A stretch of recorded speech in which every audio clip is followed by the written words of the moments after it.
Hi hello everyone, అందరికీ నమస్తే. అందరు ఎలా ఉన్నారండి? బాగున్నారా? నేనైతే చాలా బాగున్నానండి. నేను మీకు నిన్న వ్లాగ్లో చెప్పాను కదండి, మేము పండక్కి ఊరైతే వెళ్తున్నాము అనేసి. సో ఫస్ట్ అయితే మేము చాగల్లి వెళ్తున్నామండి. చాగల్లిలో వన్ డే అలా ఉండి తర్వాత అయితే నరసాపురం అయితే వెళ్తాము. ఇంకా నైట్ అయితే ట్రైన్లోకి నేను వంట అయితే ఏమి చేసుకుని తెచ్చుకోలేదండి. మా హస్బెండ్ అయితే బావర్చి నుంచి చికెన్ బిర్యానీ అయితే ఆర్డర్ పెట్టారు. మీకు ఎవరికైనా ఇలా జరిగిందా లేదా అన్నది కామెంట్ చేయండి. మాకు ఎలా అంటే ట్రైన్ ఎక్కంగానే ఆకలేసేస్తుందండి. మేము ట్రైన్ ఎక్కేసరికి టైం అయితే జస్ట్ 6:30 అలా అవుతుందనమాట. 7 కూడా అవ్వట్లేదు. ఆకలి అయితే వేసేస్తుంది అనమాట. ఇంకా ట్రైన్ కదిలే వరకు ఆగుదాము, కదిలేక తిందాము అనేసి ఇంకా వెయిట్ చేసామండి. ఇంకా ట్రైన్ కదలంగానే ఫస్ట్ అయితే ఇంకా భోజనం అయితే చేసేస్తున్నాము. బిర్యానీ అయితే 2 ప్యాకెట్లు ఇచ్చుకున్నారండి, చికెన్ బిర్యానీ. ఇందులో చికెన్ పీస్ మాత్రం జస్ట్ ఒకే ఒక్కటి అయితే వచ్చిందనమాట.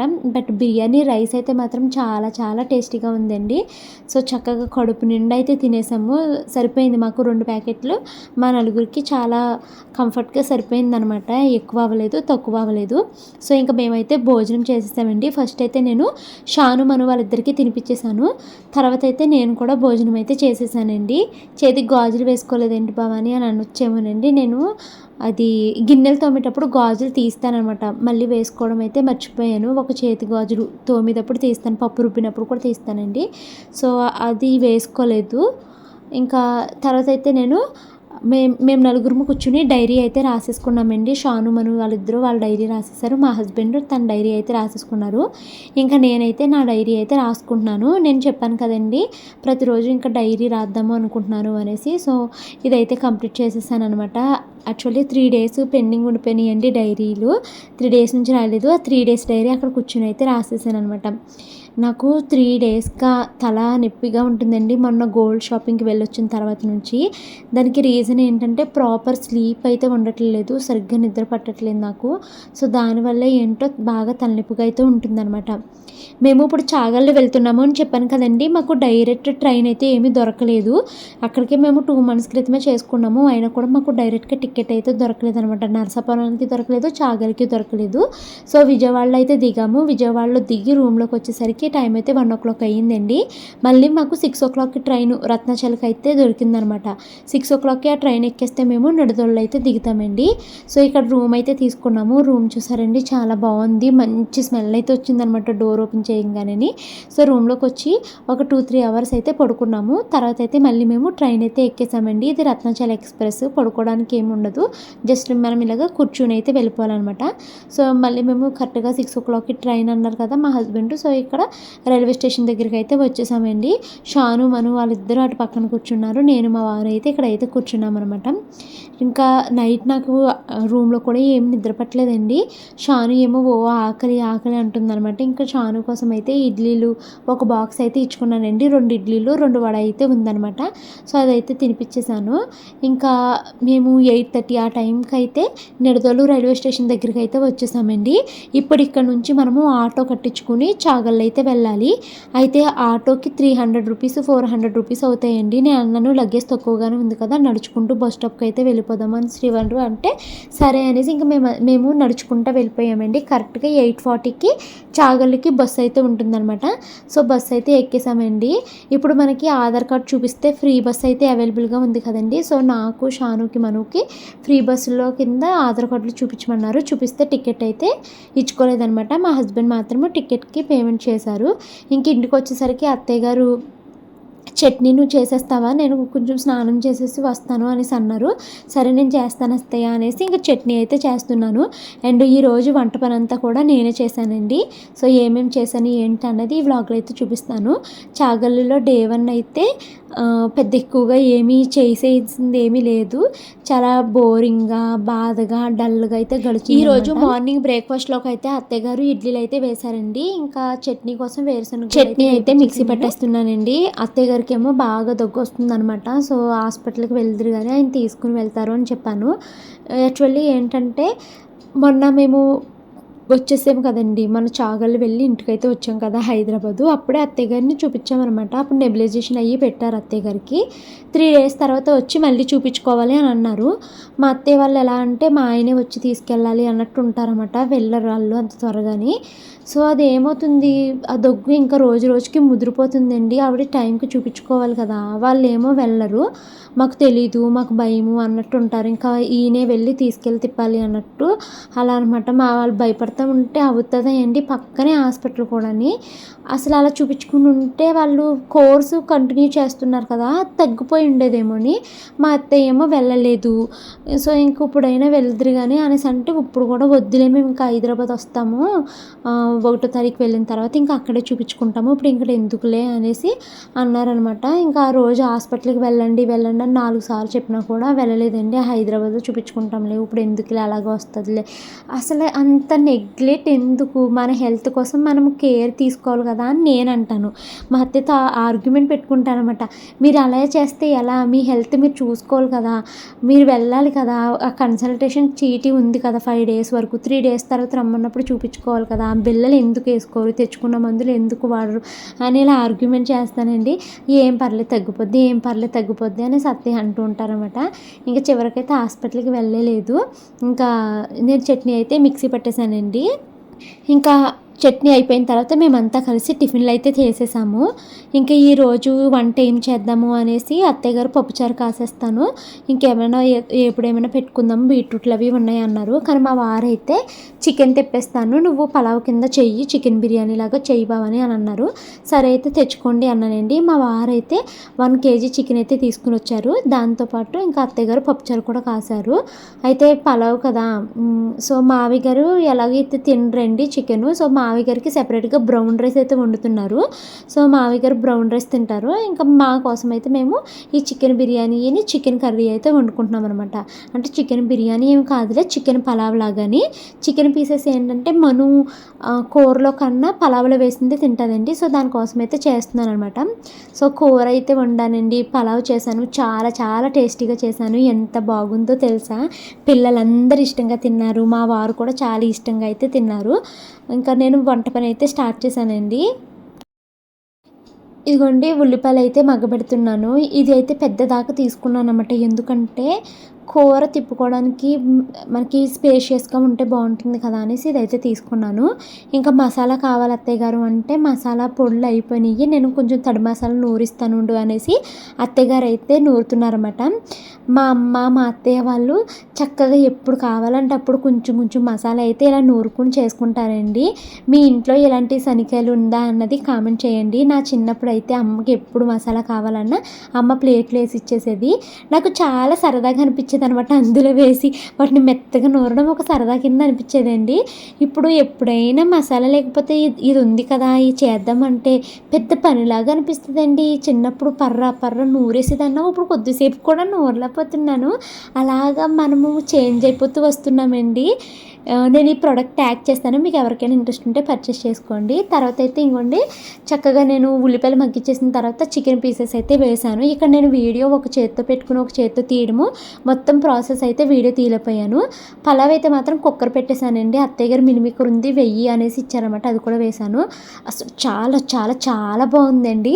వంట పని పూర్తయ్యేసరికి టైం అయితే 12:30 అయ్యింది.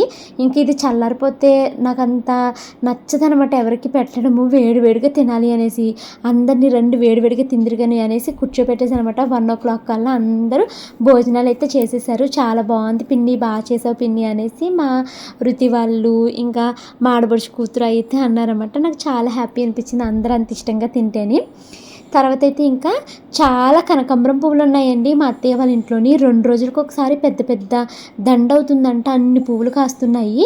సరే ఇంకా ఇప్పుడు వచ్చి నేను ఎప్పుడు మా చెట్టువి పువ్వులే పెట్టుకోలేదు అనేసి అత్తయ్య గారు నువ్వు కోసుకో రేపు భోగి పండగ కదా రేపు నువ్వు పెట్టుకుంది కానీ భవాని అన్నారు. సో ఈ పువ్వులు కోయడం అయితే స్టార్ట్ చేశానండి. ఈ పువ్వులన్నీ కోయడానికే నాకు బోల్ టైం పట్టిందండి. ఎందుకంటే మనం జాగ్రత్తగా కోయలేదనుకోండి పక్కన చిన్న చిన్న మొగ్గలు ఉంటాయి. వాటిని చూడకుండా తుంచేసిన వాళ్ళం అవుతాం కదా. సో జాగ్రత్తగా కూర్చుని వంగుని అలాగైతే మొత్తం మీద పువ్వులు కోసాను. ఇవి బయట ఉన్న చెట్లు కొంచెమే, లోపల కూడా చెట్లు ఉంటాయి. కనకాంబరం పువ్వులు ఎలా అంటే మనకి చూడడానికి తక్కువలాగా కనిపిస్తాయండి, అవన్నీ కోస్తే బోల్డ్ పువ్వులు అయితే అవుతాయి. సో మొత్తం ఈ పువ్వులన్నీ కోస్తున్నాను. కోస్తూ మన తల్లి కొంచెం వీడియో తీసి పెట్టమ్మా అంటే మను అయితే నాకు వీడియో తీస్తుంది అనమాట. భలే తీస్తారండి మా చానుమను, ముందుకెళ్ళి వెనక్కి వచ్చి అలాగా. నేను అలా తీయమంటాను అనేసి వాళ్ళ డాడీని అలా విని అలాగే తీస్తారనమాట. సో ఈ పువ్వులన్నీ కోసేసి వీటిని అయితే మాల కట్టానండి. ఎంత టైం అయితే అయిందో తెలుసా? మీరు చెప్తే నమ్ముతారో లేదో నాకైతే తెలియదు, కానీ గత 3 డేస్గా నాకు అస్సలు ప్రాపర్ స్లీపే లేదండి. దానికి రీజన్స్ అయితే చాలానే ఉన్నాయి, కానీ నేను అన్నీ మీకు చెప్పలేకపోతున్నాను. కానీ నన్ను ఎవరైనా వచ్చి ఏంటి భవాని ఏమైంది అని కదిపితే నేను చాలాసేపు ఏడుస్తానేమో అని అనిపించింది అండి నాకు. ఒక 2 డేస్గా నేనేంటి మా వారేంటి చాలా స్ట్రెస్డ్గా చాలా బాధపడ్డాము. నాకు ఎప్పుడు అలా అనిపిస్తూ ఉంటుందండి. మా ఆయన నేను చాలాసార్లు ఒక విషయం గురించి ఫీల్ అవుతాము. నాది మా వారిది ఇద్దరిది ఒకటే మనస్తత్వము. మేము ఒక వ్యక్తిని సంతోషపెట్టాలనే చూస్తాం తప్పించి ఎవరిని మేము బాధ పెట్టాలనుకోము. అండ్ నేను ఏదైనా కూడా చాలా నిజాయితీగా చేయాలి, అబద్ధం ఉండకూడదు. ఒక మాట అన్నామంటే అదే మాట మీద మనం స్టాండ్ అయి ఉండాలి అని అనుకుంటాను. సో నేను ఏదైనా నిజాయితీగానే మాట్లాడతాను, అదే మాట మీద స్టాండ్ అయి ఉంటాను ఒక మాట మాట్లాడాను అంటే.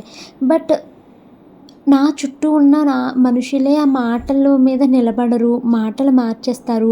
వాళ్ళే గొప్ప, మేమెందుకు పనికిరాము అన్నట్టు మా మాటను తీసి పడేస్తారు. ఇవన్నీ నాకు చాలా బాధ కలిగిస్తుందండి. నాకు మా ఆయనకి ఒక 2-3 వీక్స్ కింద ఇదే విషయం పైన డిస్కషన్ అయితే జరుగుతుంది. ఆయన కోపంగా ఉంటున్నారు, నాకు కోపం వస్తుంది. కోపం కన్నా ఎక్కువ ఏడుపు వచ్చేస్తుంది. చాలా బాధ అనిపిస్తుంది అనమాట. ఇంకా నా మైండ్ ఎలా అంటే అసలు అది నిద్రపోవడానికి కూడా యాక్సెప్ట్ చేయట్లేదండి. కంటిన్యూస్గా అదే ఆలోచనలు, కోపం వస్తుంది చాలా. ఎవరైతే ఇలా చేస్తున్నారో వాళ్ళందరి మీద నాకు చాలా కోపం వస్తుంది. ఇంకా నా మైండ్ ఎలా అంటే ఇంకా అసలు అది పడుకోవట్లేదు. ఇంకా నేను 3 డేస్గా నిద్ర లేకపోవడము, తలంతా బరువెక్కిపోయి అలా ఉందనమాట. ఇంకా నేను మైగ్రేన్ ట్యాబ్లెట్లు వేసుకుంటే కొంచెం నార్మల్గా డే అంతా తిరగగలుగుతున్నాను. నైట్ ఏమో నిద్ర పట్టట్లేదు.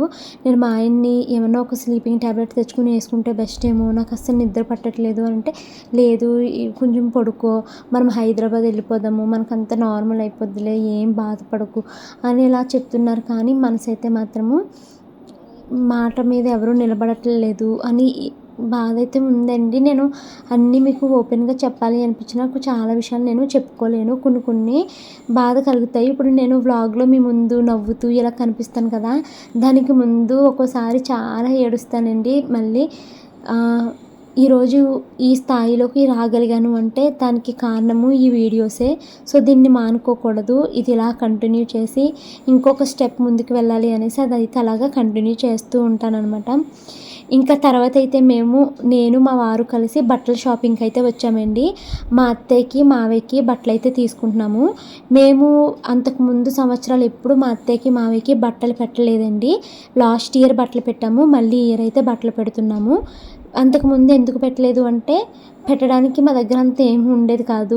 ఆయనకు వచ్చిన శాలరీని మేము అలా అన్నిటికి డివైడ్ చేయడము అంత ఏమి ఉండేది కాదు. నిజం చెప్పాలంటే నేను కానీ మా వారు కానీ ఏ సంవత్సరం మేము బట్టలు అయితే కొనుక్కునే వాళ్ళమే కాదు. పిల్లలకి ఏదో చిన్నదిగా ఒక 200-300 అలా కొనేవాళ్ళం అనమాట. కానీ ఇప్పుడు నేను కూడా ఎంతో కొంత ఎర్న్ చేయడము, చేతిలో కొంచెము డబ్బులు ఉండడము, లాస్ట్ ఇయర్ నుంచే నేను అత్తయ్య మావయ్యకి బట్టలు పెట్టడం అయితే స్టార్ట్ చేశామండి. సో మా మావయ్య గారికి ఏదైతే కలర్ తీసుకున్నామో మా అత్తయ్యకి కూడా అదే కలర్లో శారీ అయితే తీసుకోమన్నారు మా వారు, ఎందుకంటే ఇద్దరికి మ్యాచింగ్ లాగా ఉంటుంది అనేసి. రోజు అసలు డే ఎలా గడిచిపోయింది అలా గడిచిపోయిందండి. డల్గా తలనొప్పిగా అలా గడిచిపోయింది. ఇప్పుడైతే ఈవినింగ్ బట్టల షాప్కి అయితే వెళ్ళాము. అత్తయ్య మావయ్య వాళ్ళకి బట్టలు, పండక్కి కొత్త బట్టలు కొందాము అనేసి. సో మా మావయ్య గారికి రామరాజులోనే తీసుకున్నాను. మొన్న కూడా రామరాజులోనే గోల్డ్ వచ్చిందనమాట ఇక్కడ. ఇప్పుడేమో ఇలా రెడ్ అంచు వచ్చేది తీసుకున్నామండి. సో దీనికి మ్యాచింగ్ రామరాజులో షర్ట్లు అయితే ఉన్నాయి, కాకపోతే అన్నీ హాఫ్ హ్యాండ్సే ఉన్నాయి, ఫుల్ హ్యాండ్స్ లేవంట. మా మావయ్య గారు ఏమో నేను ఇప్పుడు వచ్చి ఎప్పుడు హాఫ్ హ్యాండ్స్ వేయలేదు, నాకు ఫుల్ హ్యాండ్సే కావాలి అని అన్నారు. అందుకని ఇక రామరాజులో కాకుండా విడిగా వేరే దాంట్లో అయితే షర్ట్ అయితే తీసుకున్నామండి. ఇలా మావయ్య గారికి తీసుకున్నాం కదా. ఇంకా మా అత్తయ్య గారికి అయితే అసలు మేము సెలక్షనే చేయలేదు. మా ఆయన వెళ్ళంగానే ఫస్ట్ ఈ సారీ అయితే కనిపించింది. సో ఈ సారీ మా అమ్మకి మా నాన్నకి మ్యాచింగ్ అవుతుంది, సేమ్ కలరు. సో ఈ సారీ తీసుకుంటాను అనేసి ఇదైతే తీసుకున్నారు. ఇవి అత్తయ్య మావయ్యకి అయితే తీసుకున్న బట్టలండి. అయితే ఇలాగ బిల్లు సెపరేట్ బిల్లు వేసారనమాట. ఎందుకంటే రామరాజ్ దానికి ఆఫర్ అయితే ఇచ్చారండి. ఇది 310 రూపీస్ అంటే 280 రూపీస్ పడింది అంతే. ఆ మాత్రం ఆఫర్కి మళ్ళీ ఇంకో 200 షాపింగ్ చేయించాల్సి వచ్చింది. ఓన్లీ అత్తయ్య గారి చీరకి ఈ షర్ట్కి కలిపి ఒక బిల్ ఇచ్చారు 800 రూపీస్. ఇప్పుడు ఆ షాప్లో ఏంటంటే 1000 రూపీస్ షాపింగ్ చేస్తే మనకి ఏదైనా ఒక ఫ్రీ గిఫ్ట్ అయితే ఇస్తారన్నమాట. అయితే ఈ బిల్లుని మేము కన్సిడర్ చేయము అన్నారు. 300 ఇది 800 అయింది, ఇంకో 200 షాపింగ్ చేస్తే గిఫ్ట్ ఇస్తామన్నారు. మా ఆయనకి చెప్పాను అనమాట. మా ఆయన నాకు బనీన్స్ లేవు, సరే నేను బనీన్లు తీసుకుంటాను అనేసి మా ఆయన అయితే బనీన్స్ తీసుకున్నారండి. మిల్టన్లోని ఒక్కొక్కటి 110 రూపాయలు. మళ్ళీ 220 రూపాయలు షాపింగ్ చేసి ఆ ఫ్రీ గిఫ్ట్ కోసము మళ్ళీ బయటికి బిల్ ఇస్తే వాళ్ళు ఈ గిఫ్ట్ అయితే ఇచ్చారు. ఇవి గాజు జార్స్ అండి, బాగుంది కదా. ఏమన్నా ఉప్పు అలా ఏమన్నా వేసుకుంటే కొంచెం పచ్చళ్ళు అలా వేసుకుంటే బాగుంటుంది అనేసి తీసుకుందాము, ఏమైనా కొనుక్కో అంటే మా ఆయనకు బనీన్స్ లేవు, బనీన్స్ తీసుకుంటానన్నారు. సో ఈ గిఫ్ట్ అయితే వచ్చింది. 1000 రూపాయలు షాపింగ్ కన్నా ఈ గిఫ్ట్ కోసం ఆనందపడుతున్నాను తెంగదని. మా ఆయనేమో డీమార్ట్లు ఇది 100 రూపాయలనే బాబా నువ్వు మళ్ళీ పని కట్టుకుని చేయించావు అనేసి అంటున్నారండి. సరే ఇప్పుడైతే అత్తయ్య మావిక అయితే ఇచ్చేస్తాను. చాలా అంత బరువుగా ఉంది. 3 రోజుల నుంచి నిద్ర లేదండి. పడుకుందామన్నా కళ్ళకి ఏంటో నిద్రే పట్టట్లేదు. నాకు మా ఇంటికి కొన్ని టెన్షన్స్ ఎక్కువైపోయినాయి.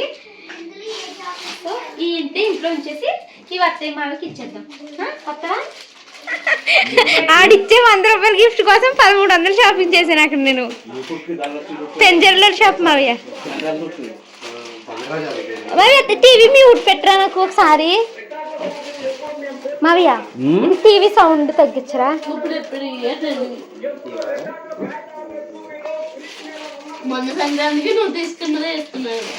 ఇది ఇప్పుడు నీ ఫంక్షన్కి వేసుకుంటారని.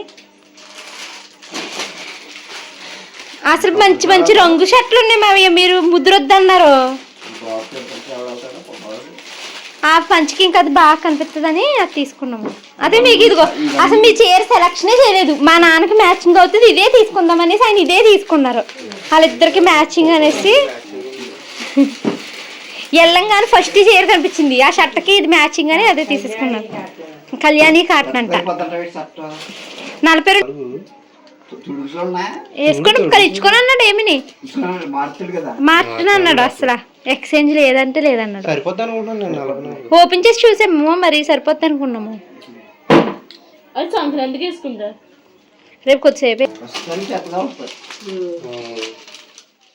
నాకెందుకో ఈరోజు మరొకసారి అయితే అనిపించిందండి, నేను ఎంత మంచి బట్టలు ఎంత కాస్ట్ పెట్టి తెచ్చినా మా అత్తయ్యనైతే నేను సంతోషపెట్టలేనేమో అని అనిపించింది. ఎందుకో తెలీదు, నాకు చాలాసార్లు ఈ ఫీలింగ్ అయితే వచ్చిందనమాట.